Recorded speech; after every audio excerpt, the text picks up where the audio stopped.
The internet is so vast. There's tons of video games, tons of movies to watch. You can pretty much do anything all day. But what if there was a game so underrated, so addictive, that once you start, you can't stop? Today, I want to introduce you into Nubby's world, where we are going into his number factory to pop some pegs. Nubby's Number Factory was released on March 7th, 2025 by Mog Dog Blog Productions.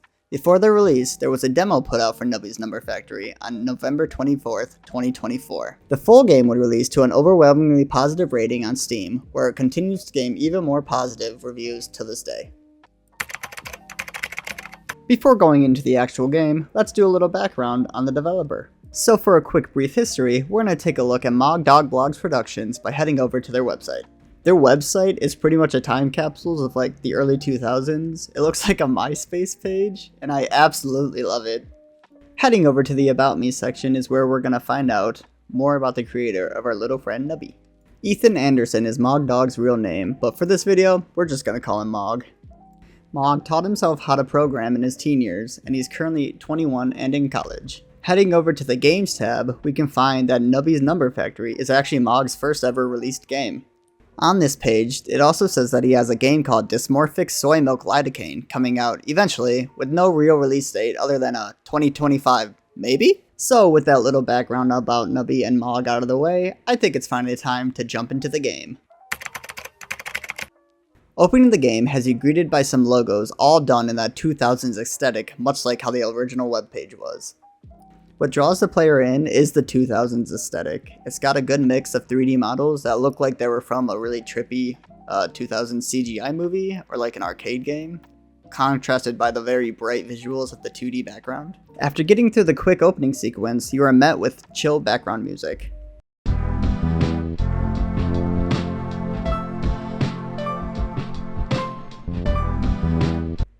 This is where you're also met with 5 different buttons: Tutorial, Play, Settings, Quit, and the credits. For now, we're going to start with the tutorial. Within the tutorial, we meet this guy. His name is Tony, and he lets us know that our only job is to make the biggest numbers possible. He goes over some mechanics that I'll explain a little bit later, but for now, our job is just to meet the quota at the end of each round. Each run you start with 5 lives. Losing all these lives means the sun, yes, the sun, explodes, forcing a game over. Now, why does the sun explode? I actually have no idea. As far as I know, there is no actual lore to Nubby's Number Factory, just a bunch of fun, addictive gameplay. So with Tony's introduction out of the way, I know why you're really here. We're here for the star of the show. I'd like to introduce everybody to the man, the myth, the legend, Nubby himself.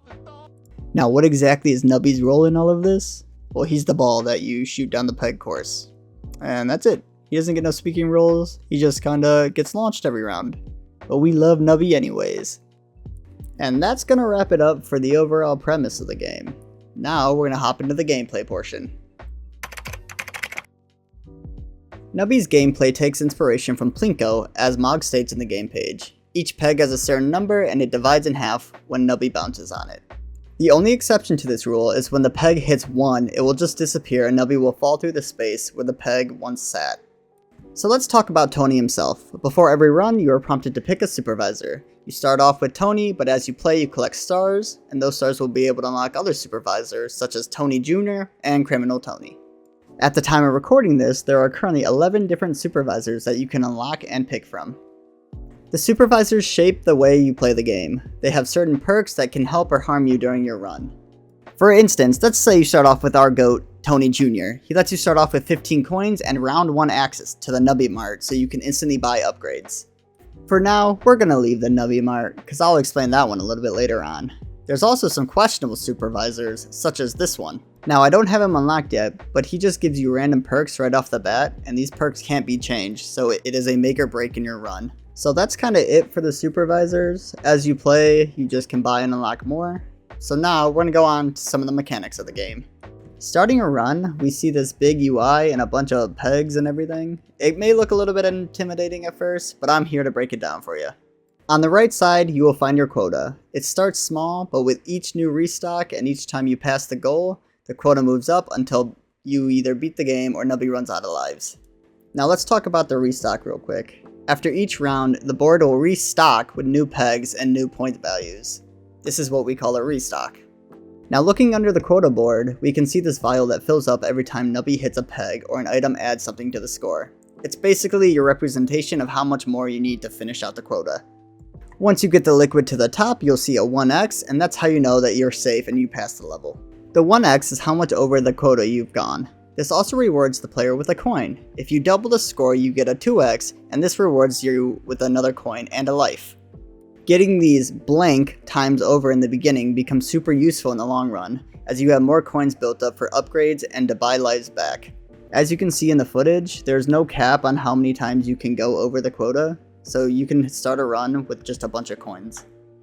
There's also the button on the board with 2 arrows that will re-rack the pegs on the board, and you can use this once per life. So if Nubby dies and comes back, you can re-rack, and then if he dies again and comes back, you can re-rack again. Moving on from the actual gameplay board, let's talk about the map. The map is located above the scoreboard, and it's the little box that looks like it has a bunch of tally marks in it. You can look at the map to see when the next shop is, which is shown with the little G icon. There's also a question mark icon, which tells you that it's a special event room, and I'll cover some of those later. The map will also show a rainbow star icon, and when you enter that room, you will be awarded a perk. We'll go into detail about perks a little bit later.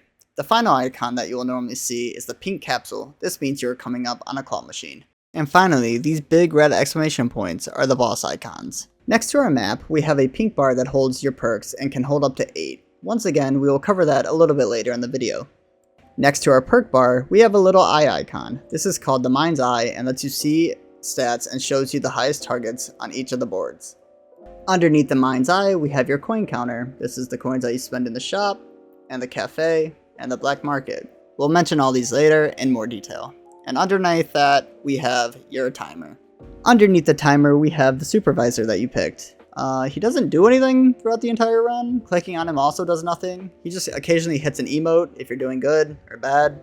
It's kind of his only job. And finally, at the very top of the screen, there are 7 slots, 3 of which are locked up for now. These are where the items you obtain or buy from the shop go. The 3 slots up top can be bought for 5 coins each, which after buying all 3, the cafe is unlocked, which is just a second shop. Speaking of shops, why don't we get into them now? So to start us off, we're going to talk about the shop that you're going to be in the most. The Nubby Mart. The Nubby Mart displays 4 items at a time. The items fall into one of 3 different rarity categories, which are common, rare, and ultra rare. There are 38 items in the pool that can spawn in the Nubby Mart. The items in the Nubby shop are as followed: pants, cactus, flamethrower, lobster claw, monstrosity, nose, crazy straw, evil goose, flaming skull, sea cucumber, Pedro, finger puppet, jacks, rubber chicken, 1 ton of feathers, dancing dino, squirmy, broken socket, yeti, kazoo, squid, 3D glasses, uranium rod, happy seal, friendly rock, terragade, plastic tree, asbestos, cheese house, disguise glasses, laser pointer, all-seeing pyramid, 2-headed turtle, inflatable dolphin, horse pill, poop butt, E-block, and T-block. 28 are common, 8 are rare, and 2 are ultra rare. The shop can also give you duplicated items, but don't worry, the duplicates actually have a use. Once you buy the item the first time, you can then buy a second one and place it over the first one to upgrade it. The shop also has a reroll function, and that lets you reroll the entire shop. It can only be used once per turn. Now maybe you don't have enough money for a certain item or an upgrade, or maybe you just want to reroll the shop but keep an item there just in case you don't get something better. The little snowflake button will hold 1 item until one of 3 things happen. 1. You swap out the said item for a different one. 2. You buy the item, or 3. You lose the run. Holding the item is completely free. The Nubby Mart is also the place you can buy your extra slots for your items. After purchasing these 3 slots, something new will open up, something called Cafe Nubby. As you take a seat in Cafe Nubby, you'll see 3 different foods on display. The cafe has 16 items, which all fall into the normal 3 different categories, much like Nubby Mart. These foods consist of noodle, strawberry, tartlard, croissant, donut, hot dog, Dave, shish kebab, kidney bean, pickle rat, lentil, chip, avocado, fava bean, starfruit, and soup crackers. Most of them are either buffs for items, help you gain money, or get back lives. The way I use the Nubby Mart is to help me farm coins. The hot dog gives you 1 coin for each remaining life and only costs 3. So with your cat being 5 lives, you can gain 2 coins each time you eat a hot dog. The strawberry is also really good as it costs 3 to start off, but for each strawberry you eat, you gain 1 coin. So after eating 1 strawberry, you gain 1. After eating 2 strawberry, you gain 2 coins. Essentially, it goes up to 7, and with a cost of 3, that's a really good value. Cafe Nubby, much like the original Nubby Mart, can be restocked once per entrance. So now that we cleared the cafe out of all of its food, let's head over to the claw machine. There are 3 choices within the claw machine. 1, you can either try your luck and try to pick up a coin ball. This will give you anywhere between 1 and 10 coins for the cost of 6, so it definitely is gambling. 2, you can pick up a mystery capsule. When opened, you have an 85% chance to receive a random common item, an 8% chance to receive a random common perk, 5% chance to receive a rare item, and 2% chance to receive a rare perk. Or 3, you can pick up the black market key. Why is the black market key in the claw machine, you might ask? It's the same reason the sun explodes when you lose. I still don't know. Once the player has grabbed the key out of the claw machine, upon their next visit to the shop, they are greeted with a text asking them if they would like to use the key to enter the black market. Upon using the key, the player is greeted with a transmutation table and 3 items for free. The player is then prompted to either re-roll or pick one of the 3 items shown on the table. The black market has a total of 14 items, which are as followed: Jake the Snake, Fly Agaric, Toy Fish, The Pointer, The Mollusk, Clayman Guy, Wingless Fly, King Baby, Mannequin Head, Fishman, Pregnancy Test, Ouroboros, Alien, Flibby, Flubbies. Honestly, I don't use the black market that much, because I think a lot of the items are a bit meh, and the runs that I have completed, like all the way to the end, I didn't use a single black market item. All of these items are corrupted and cannot be force triggered. Speaking of triggers, let's move on to those. Since we talked about items and perks, you're probably wondering, how do we activate those? Each item has a trigger that can be activated by something as easy as activating every 1 second, or something like if the first hit is on the highest peg, then the item or perk activates. And then there's harder triggers, ones like they only activate if a certain amount of pegs have been halved, or activating after 30 pops. Now, let's go over some examples. We're going to take the Yeti here as our example 1. Once the first peg has been popped, it doesn't matter if it's the highest or not, the ability will activate. Then we have something like the Rubber Chicken that activates every half second, which pairs incredibly well with something like the Broken Socket. Putting the chicken to the right would also activate the Broken Socket every 0.5 seconds. This is only one, but there are tons of different combos that you can mix and match. This isn't a completely in-depth guide on how to get the best scores or anything, and I generally just want people to play the game, so I'm not going to go through every perk and everything to show you how to get great combos. I think you should just experience it for yourself. But since we talked about the items, I think it's time to move on to the perks real quick. Most perks do this thing that is called a force trigger. This is when a perk's demands are activated, it instantly activates. Let's look at some quick examples. The cheese perk activates every 3 seconds and then will trigger the items in the inventory as long as they don't have the corrupted effect. The mystery box is also a really fun perk where once you launch Nubby, it automatically puts an item in your slot 1 for the entire round if you don't already have anything there. It makes for some really fun and cool, interesting, and accidental combos. Once again, I want you to experience the game for yourself, and I'm not going into detail about all these perks. Now that we got the shops, items, and perks out of the way, let's rewind a little bit to when I was talking about the timeline. Remember when I talked about the green question mark squares and all those special events and everything? Well, there are currently only 9 within the game. These special events include Mayhem, Gold Rush, Number Mania, Sneaky Snipers, Don't Touch Me, Say Cheese, Moap, Psychic Link, Booger Party. These special events come in rounds 7, 12, 17, and in a 20 round cycle, so this repeats every 20 rounds. So what's the catch for these easy rounds? The catch is that for every 20 rounds, up to round 80, there's a boss battle. Some of these are definitely deserving of the name boss battle, as some of them can actually just straight up ruin your run. So your boss battle events are going to be Bedrock Bash, Pessimism, Shell Shocked, Ouch, You Prick, Power Outrage, Holiday Cheer, I've Been Robbed.